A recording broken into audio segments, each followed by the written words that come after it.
Let us see all around us. What do we see? Can we see the same thing again? Can we see the same thing twice? Just think about it. Let us think about it. Do we see the same thing twice?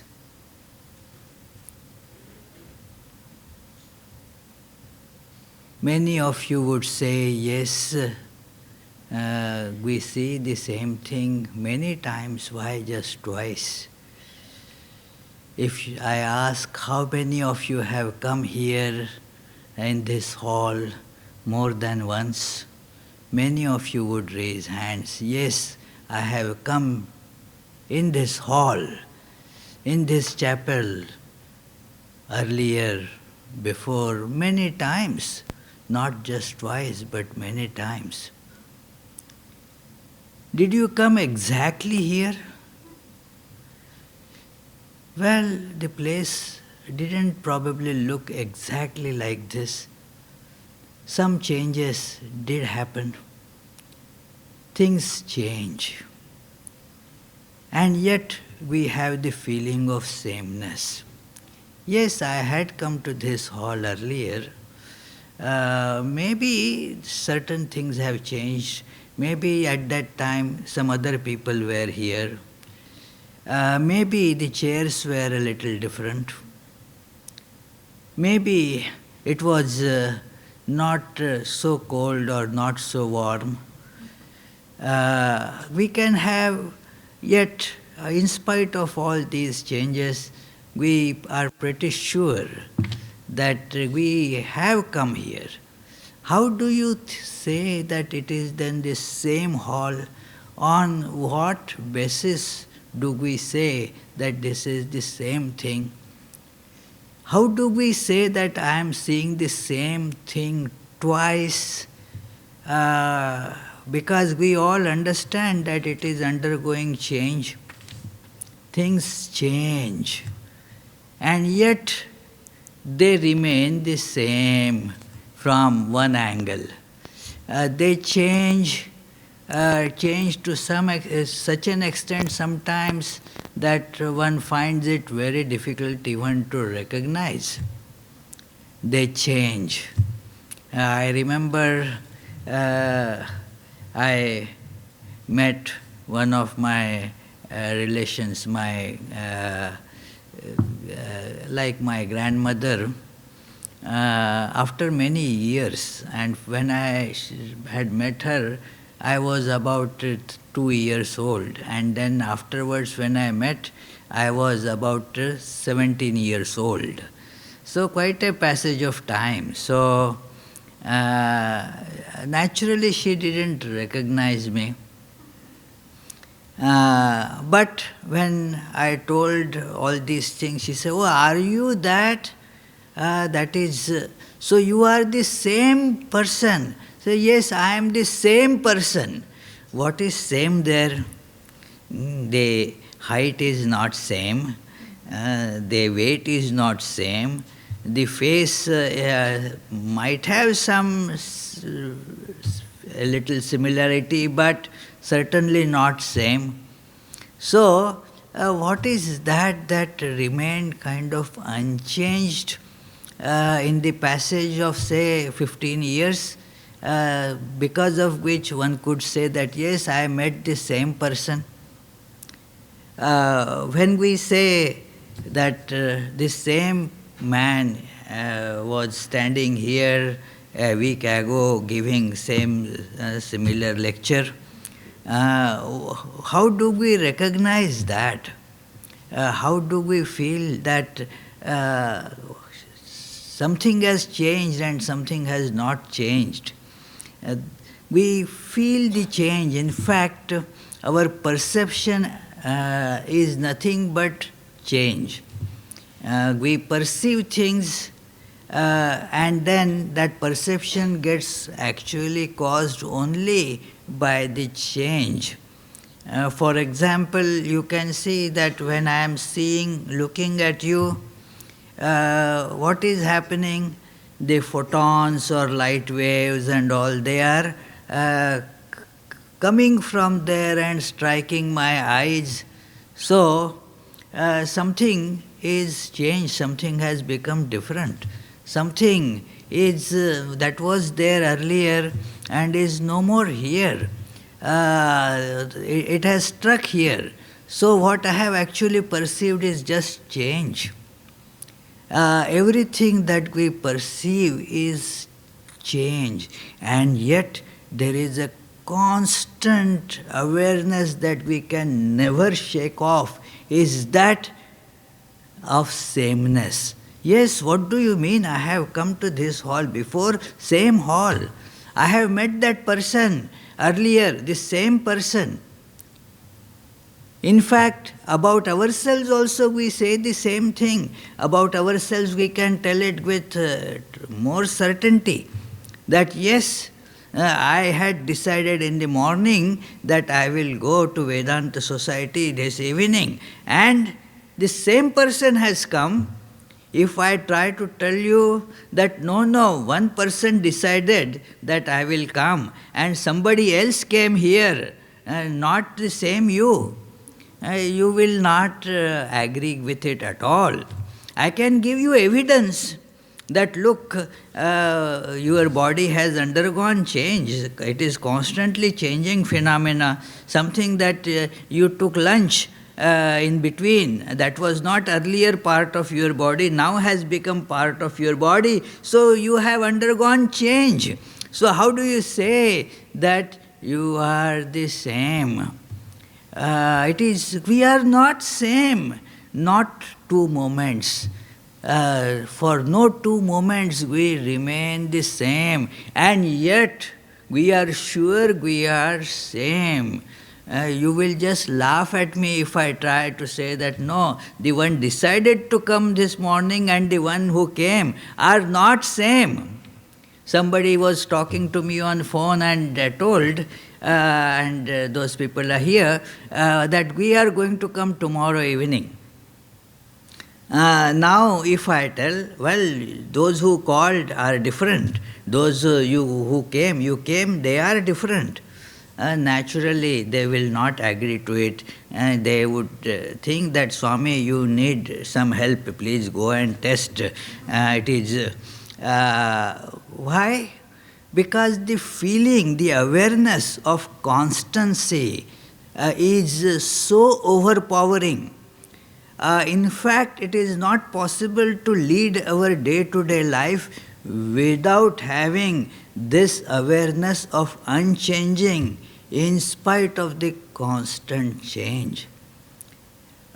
Think of it, friends, that if we are not aware of constancy, continuity and no change, it will be impossible to even communicate, even to fix something, to plan something and say that, well, I will go there tomorrow. If there is nothing constant, how can you go tomorrow? You are changed. So, it is so funny, in spite of changes, we can base our life on this awareness, this consciousness, which is impossible to erase the awareness of continuity. If an example I like, if I say, well, Paul, please give me $100, I'll return it to you tomorrow. And he said, okay, take it, tomorrow return. I said, sure. And then tomorrow, Swami, what about, you remember, I hope? Said, what? No, that $100 you said, well, I would say everything changed, who took and who is to return, from whom is it taken? All changed. He wouldn't like to accept this argument at all. Had he been in the reverse situation, he would like it, but not. Why so, friends? We are very sure that something is not changing at all. Something is remaining the same, but we are not able to locate it. And in fact, the religious life or spiritual life is to try to locate that, to find out that which in the midst of all changes actually does not change. That is the one most important search actually in life. That what is that which does not change? We look for something that does not change. Many times people come and say, it is a constant thing that never changes is this, that we expected things to remain the same, but they did not remain the same. You know, Swami, I married that girl, but after marriage she completely changed, you say. It is how does it happen, why that change took place? It is, the expecting that something will remain the same. It is always there that, yes, I expect things not to change, and yet they keep changing. This is a big struggle to hold on to that, to find out that which does not change. And although at logical level we keep on struggling to extract that unchanging reality in the midst of all changes, the feeling faculty goes deeper than the faculty of reasoning. Reasoning kind of categorizes things. Feeling takes a unified view, if we can use that word. So, if there is the feeling of unchanging, and therefore a lot of literature, lot of fiction has come based on these ideas as to something that does not change. Some time back, quite a few years ago, things have changed since then. It is, I read part of a nice book. Many of you are aware of it. Sadly, these days the reading habit has gone, so I asked many people, have you read that book? They said, no, I saw the video of it. I saw a video of some movie. That book is Peter Pan by Barry. The book came to me in a very strange way. I don't want to... I thought that it is just a bus company, and like there are companies, like Ben and Jerry, ice cream thing. So this must be two people, Peter and Pan, they must have started this bus company. And somebody who knew better said, no, it is a novel, it is a book. And graciously brought that book and gave to me. And then, very fascinating. The idea is very fascinating, that the book actually, in the introduction, the author, J.M. Barrie, he writes that as a little young boy, he had an elder brother who passed away. His name was David. And then the shock that his mother got was terrible. And she became kind of also depressed and a mental patient. And he was told by the attending physicians and others that you go be with your mother, because she feels that you are her only hope. You are her only hope. And so he used to go and say that, well, I am that, She would look upon this J.M. Barrie as imagining that boy. And when he passed away, he was at 6. And in his mother's awareness, he never grew. He remained 6. Things changed, but she could never reconcile to the fact that his And that gave him the idea. Later on, when he became a writer, this never actually, he says, never left him. That in the midst of all the changing things, we feel a point which is like a pivot. It doesn't change. It remains steadfast. And so, in his novel, begins like this. They soon know, and I am quoting, all children except one grew up. All children except one grew up. They soon know that they will grow up. And the way Wendy knew was this. Wendy was the sister of the hero Peter Pan. So, that the way Wendy knew was this. One day, when she was 2 years old, she was playing in a garden and she plucked another flower and ran to her mother. I suppose she must have looked rather delightful, for Mrs. Darling put her hand to her heart and cried, "Oh, why can't you remain like this forever?" This was all that passed on between them on that subject, but henceforth Wendy knew that she must grow up. You always know after you are two. Two is the beginning of the end. It is a very important, a very nice idea. It has a lot of fun in it.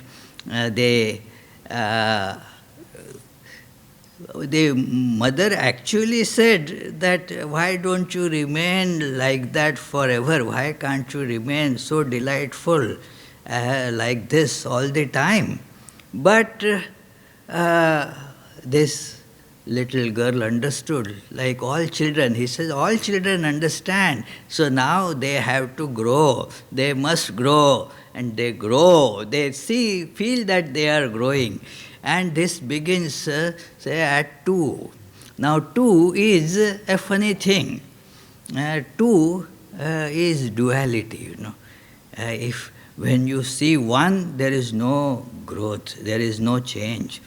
The moment we see multiplicity, then the changes, interaction and growth or decay all become meaningful. At 1, there is no change, no time, so no change. It is this fact that where is this unchanging thing in us? And the novel proceeds where many funny and philosophically brilliant things are quoted in nice, funny stories. So, in fact, the reviewer of this book writes like this, that Barrie devotes much of the dedication of the unsettling passage of time. He maintains that while some say that we are different people at different periods of our lives, he does not believe this.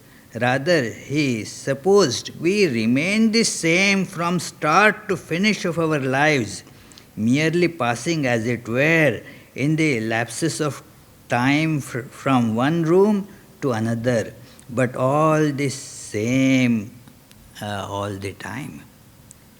It is, we remain the same. Now, where do we remain the same? That is what we have to discover. Where do we remain the same? And that is where our identity lies. We all have our identity, and we all have to carry our IDs these days, ID, driving license or whatever. Now what this idea is based on? Identity. If I go, for example, on my driving license, the picture that I have is, well, the a different jacket is there, a blue colored jacket, the picture is taken, and there is no cap. And now if I go to the airport, they still let me in, because my coat, color of my coat is a changing thing, not an unchanging thing. So they abstract all that changes from that picture. And what does not change, that is seen as I. But suppose that picture had been taken long, long ago, and my face has, since then, my appearance has changed a lot, then that picture will not work. I have to change the picture. A new picture has to be taken. So that also changes. So that is really not unchanging. That is, although it looks like it is, I call it my ID, but that is not really an ID, because that also is based on things that change. They keep on changing. What is in me that does not change at all? We have to go to that, to find out that which never grows. Other things grow, or another way, decay. When it is positive, we say growth. If it is negative, we say decay. The important thing is change. All that changes, but still I do not change. What does not change? The discovery of that is actually the goal of life. You may laugh at me. How can that be goal of life? Discovering that which does not change is the goal of life. You may say, no, the goal of life is to live happily. Goal of life is to get lot of money. The goal of life is to be very famous person, to get a Nobel Prize or whatever. That should be the goal of life. But the sages say that to discover that unchanging core of our being is the goal of life. And there is a substantial reasoning for this assertion.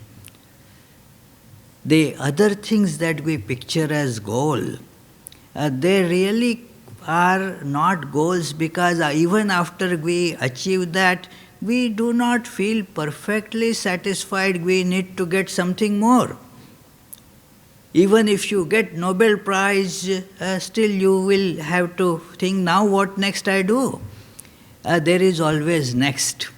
But when we discover this unchanging principle in ours, in everything, what happens there?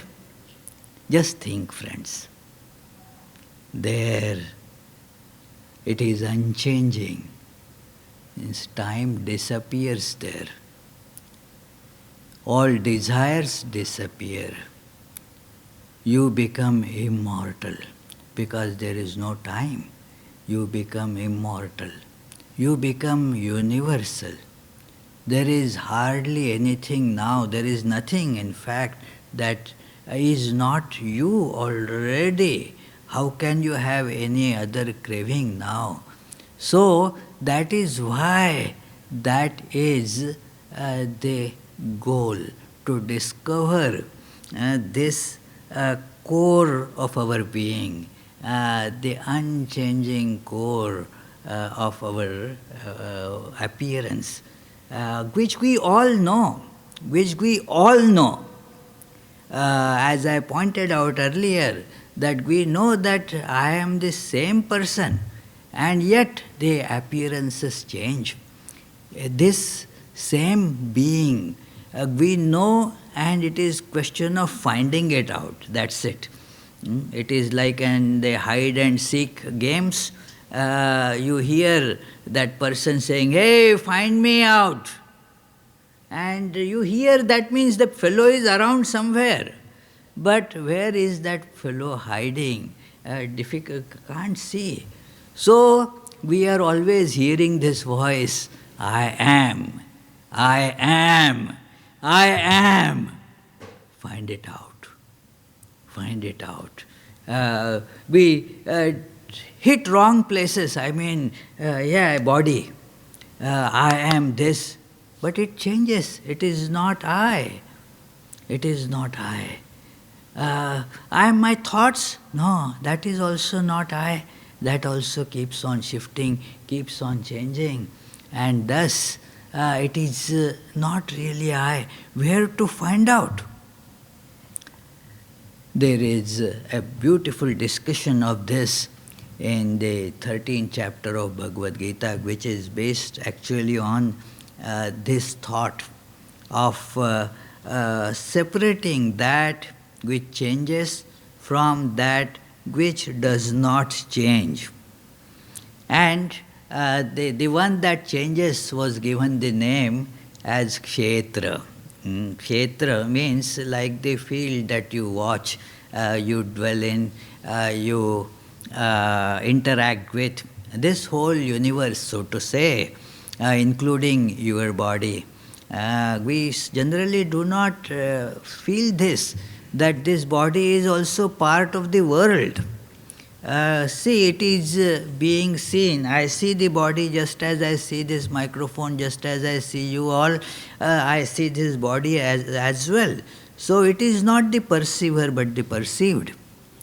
And so, this is the changing. And what is unchanging? And there comes a master stroke. There the Lord narrates first what are the changing things. And you can see this changing. But when it comes to knowing the unchanging, the tone suddenly changes. And there is a change there as well. See, the tone changes. That instead of telling that, okay, herein you will find unchanging, Lord narrates all the virtues that one needs to acquire. Like amanitvam, adambhitvam, ahimsa, kshantirarjavam, that you have to develop this sense of not holding on to ego, give up the showiness, that part that we have always to show off, give up that idea of injuring others or snatching things from others. This cultivate that. Why cultivate that? Because the cultivation of that will let us know what is unchanging. This knowledge is an intuitive knowledge. It is not a knowledge of an object. The whole process of knowing becomes different.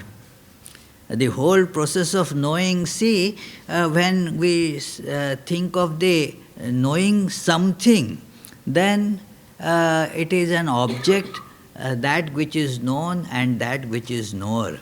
But when we are talking about knowing oneself, now that whole process has to be different, an altered process has to be found out.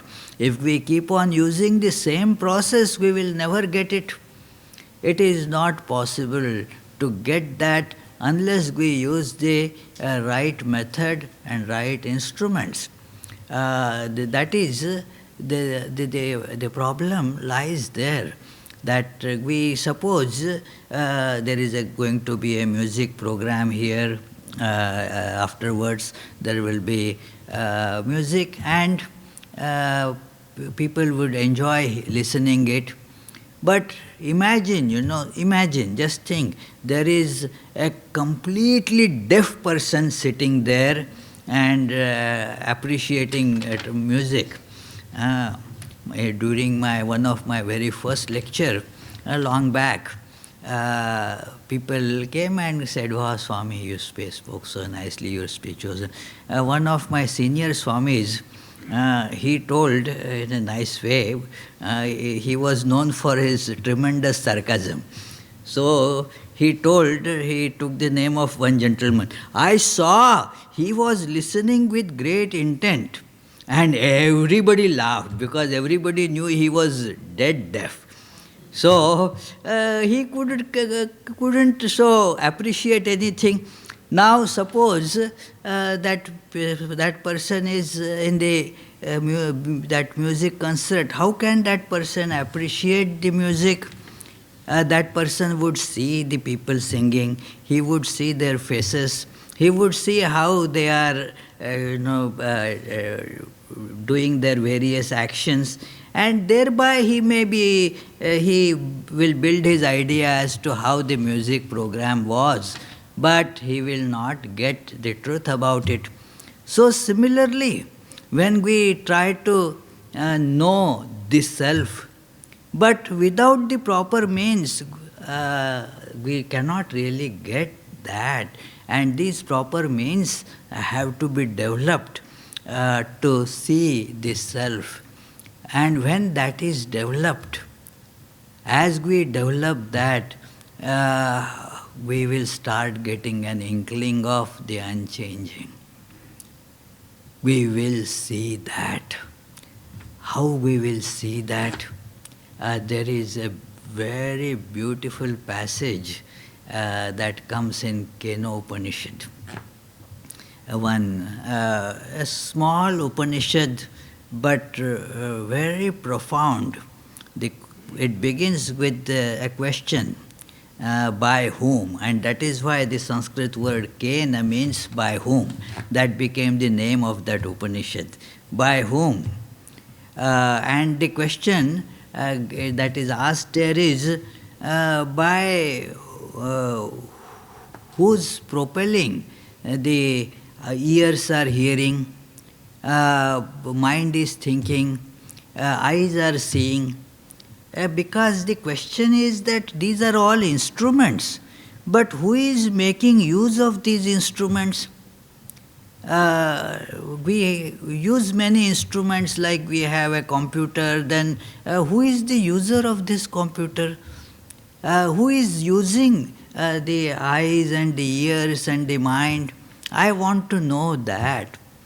And very beautiful question. Not many of us will not be able to even think of this. But isn't it very important question? That who is seeing through the eyes, because it is the actual user that is more important. It is the one who comes in the car.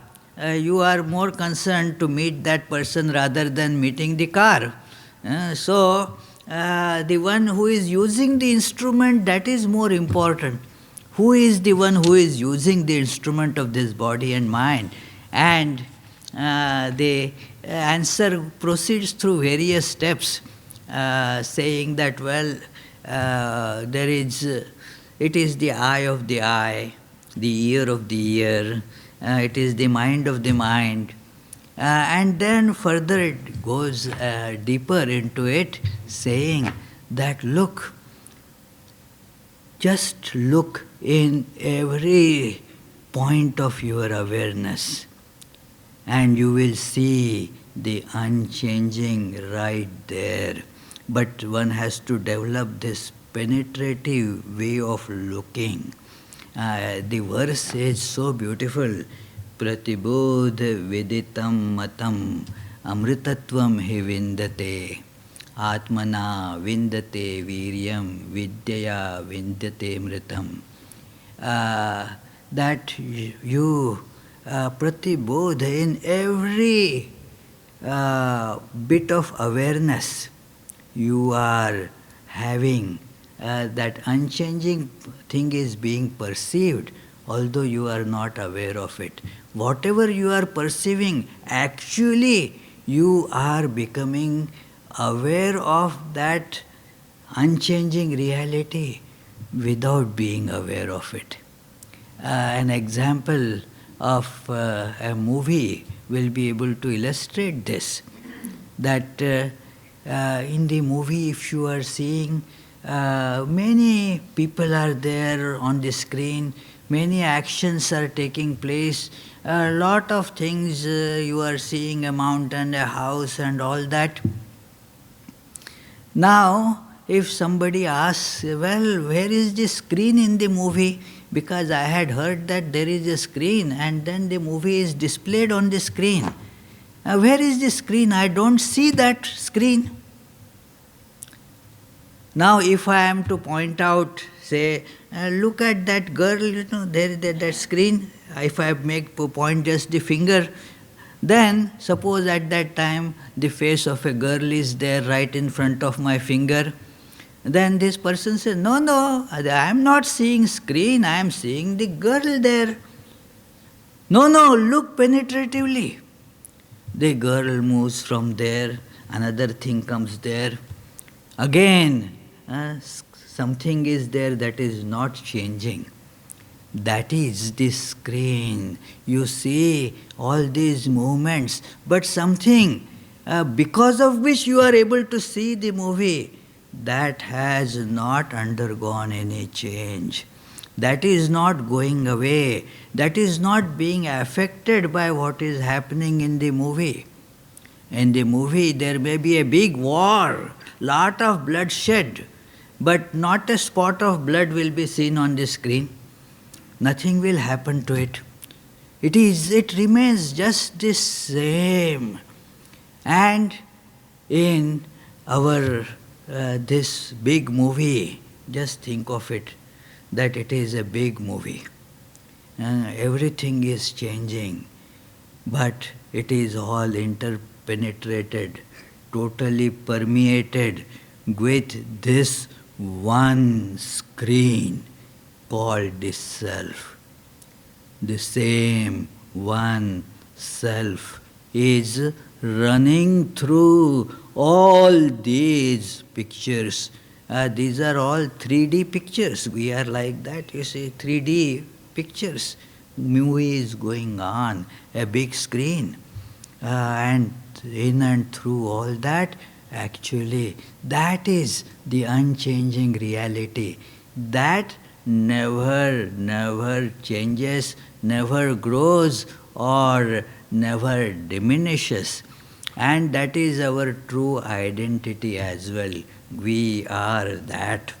I am actually that. When we try to discover, therefore, who am I, we come to that. It is very shocking. It gives a big jolt that I think I am such and such person, a little born at that time and having this age and all. How can I be all-pervading, timeless? Well, that is the reality. Just penetrate. As we penetrate, we reach a level which is deeper, more pervasive. One nice example was given to me that, look, our skins are different, but when you penetrate through this skin, the colors of skin, yes, very different. But go a little deeper and see the color of the blood is same. So the deeper you go, you reach a more pervasive level of reality. When I am giving the example of movie, just see the same, that although the pictures are all different, the screen is the same. And that is the reality. Think of it, friends, that if you feel there that this person is so good, let me have a handshake with that person. And if you go to screen, what will you touch? Will you touch that person? You will touch the screen because that is really there, unchanging. So here too, when we penetrate, we find that core of our being, our real I, our true existence, that actually is appearing in and through all these examples. And spiritual practice is therefore like going deeper into appearances, penetrating the appearances. Even when we study something like science, what are we doing?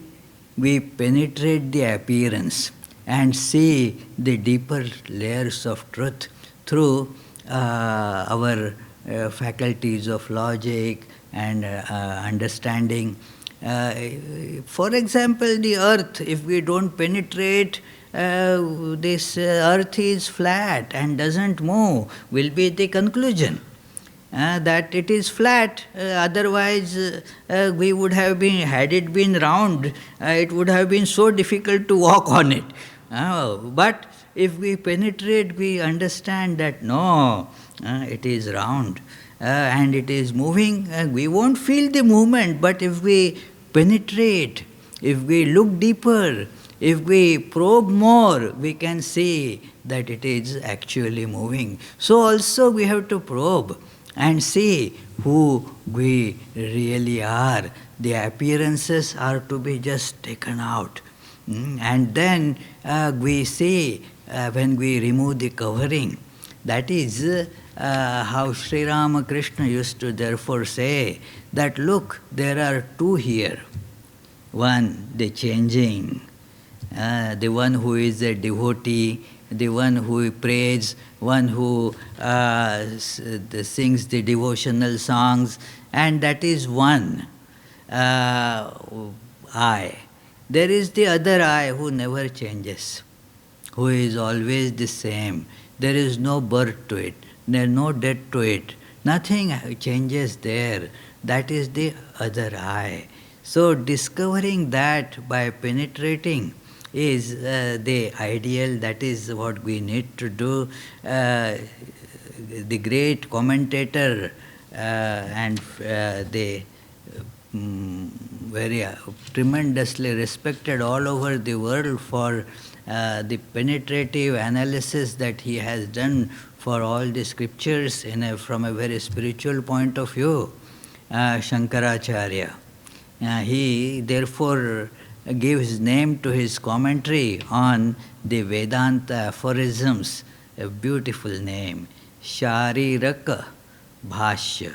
Shariraka means trying to find out. Sharira means the body. And now we have to find out who dwells in the body. Shariri means the one indweller, the one who is dwelling in the body. So try to find out that. And he mentions there that actually the appearances are to be transcended because they change. They are illusory and they therefore delude us. We therefore need to go deeper, and this whole exercise is for that purpose, to go deeper and see the unchanging reality. And as I told in the beginning, that yes, that is the goal of life. When we get that, nothing more is needed. Nothing remains to be achieved. And so we must make full-fledged attempt to do that. Even for our little minor goals, see how much energy that we put in. But this being the real goal, we need to put in all efforts, and not just doing whatever. I got an email recently, just 2 days back, I am yet to reply, that that person read something about meditation, and these days, as it happens, downloaded something from YouTube and started doing something, and then says that, well, my head is reeling and my the body is full of pain, what should I be doing? I need guidance. Now, things, if they are not done methodically, naturally they are not likely to yield the desired results. One needs to do things in a proper methodical way. So, that is why it is called efforts. Otherwise, it is useless labor. So, a difference between a useless labor and effort is done in a directed manner. So our labors have to become proper efforts. So when you do that, then we see this truth, friends, and the life becomes fulfilled. So let us hope, let us pray that we put all our energy in this greatest pursuit of life. Thank you, friends.